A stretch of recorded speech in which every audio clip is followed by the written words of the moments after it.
What's up, you guys? My name is Aubrey and this is my channel, and today I want to talk about stimulus packages, but not so much about the $1.9 trillion stimulus package that was just recently passed. Instead, I want to talk about a $3 to $4 trillion infrastructure package that is currently being discussed amongst the Biden administration. So in this video, I want to talk about what this means, more importantly, what it means for you and what sort of time frame we're looking at. So let's get started. Now, it has been less than 1 month since the $1.9 trillion stimulus package was passed, and it looks as though lawmakers already have their sights on the next package or the next spending bill that they want to get passed. And that is an infrastructure bill that is set to be budgeted anywhere between $3 and $4 trillion. Now, this package that we're currently discussing is in the very, very preliminary stages of discussion. It is like not even close to getting onto the floor to be voted on. In fact, about a week ago, the Biden administration, along with cabinet members and some top Democratic leaders, met together to discuss what will become a spending bill valued between $3 and $4 trillion, which really focuses on infrastructure.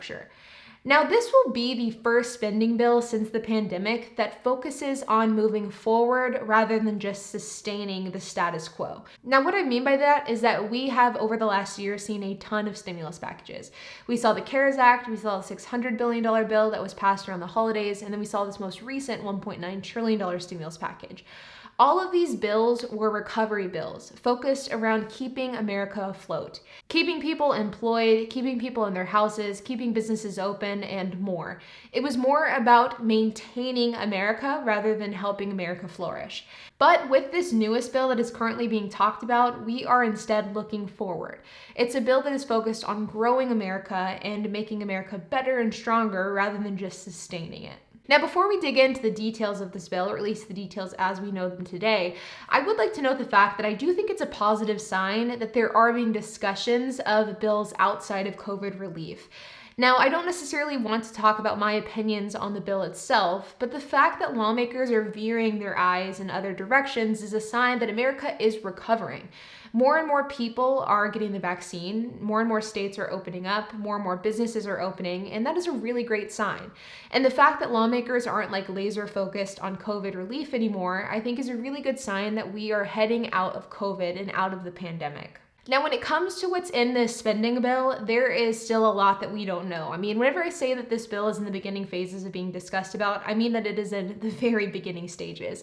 But it is expected that President Joe Biden is going to announce the spending bill plans this week, or as early as this week. We will see if that ends up happening, but I'm definitely looking forward to hearing his statements on this bill. But as of right now, with the information that we currently know, it looks as though this bill is going to be pretty all-encompassing, that it's going to cover things like traditional infrastructure, like transportation, roads, railroads, and more, but it's also going to cover some more social issues as well, including universal pre-K, free community college, and paid leave for families. There's expected to be a lot of issues focused on climate change and green energy. In fact, Transportation Secretary Pete Buttigieg came out in a statement last week, and he had spoken on the fact that there will be an intense focus in this bill on infrastructure, including bridges, waterways, railroads, traditional roads, and so much more.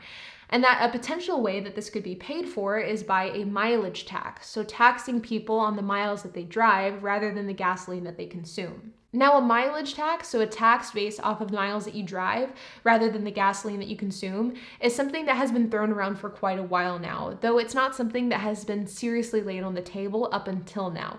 Now, it's unclear how serious lawmakers are considering a mileage tax rather than a gasoline tax, but as of right now, it certainly is something that seems to be on the table per Pete Buttigieg.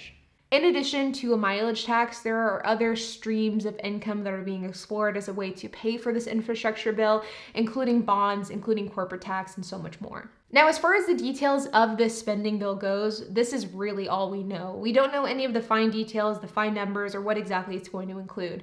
But it is expected that President Joe Biden will be making an official announcement this week while he's in Pittsburgh. And once he makes that official announcement, I will be doing a video breaking down his exact announcement and this exact bill, which is expected to be valued between $3 and $4 trillion.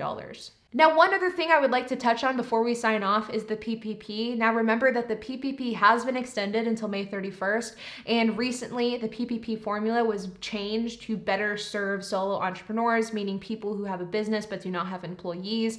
And as of right now, funds under this new formula are being distributed. I know of a number of people who applied with this new formula using gross income rather than net profit, and they have received funds with that new formula.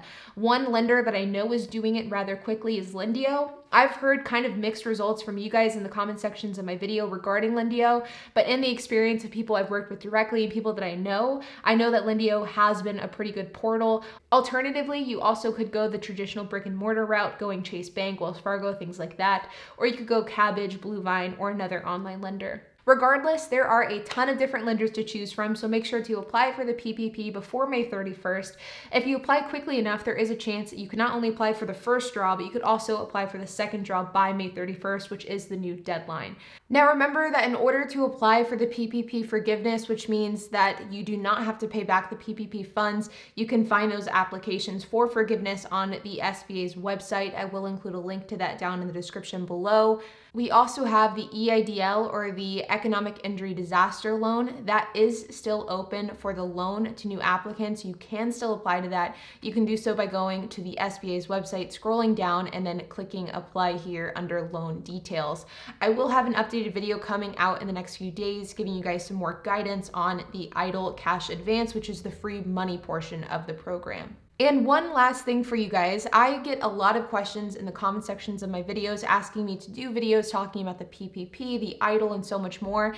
And if you ever have a question and you want to see if I've done a video on it in the past, what you can do is you can head on over to my main channel page, and then you can type it here in the search bar. For example, how to apply for the PPP.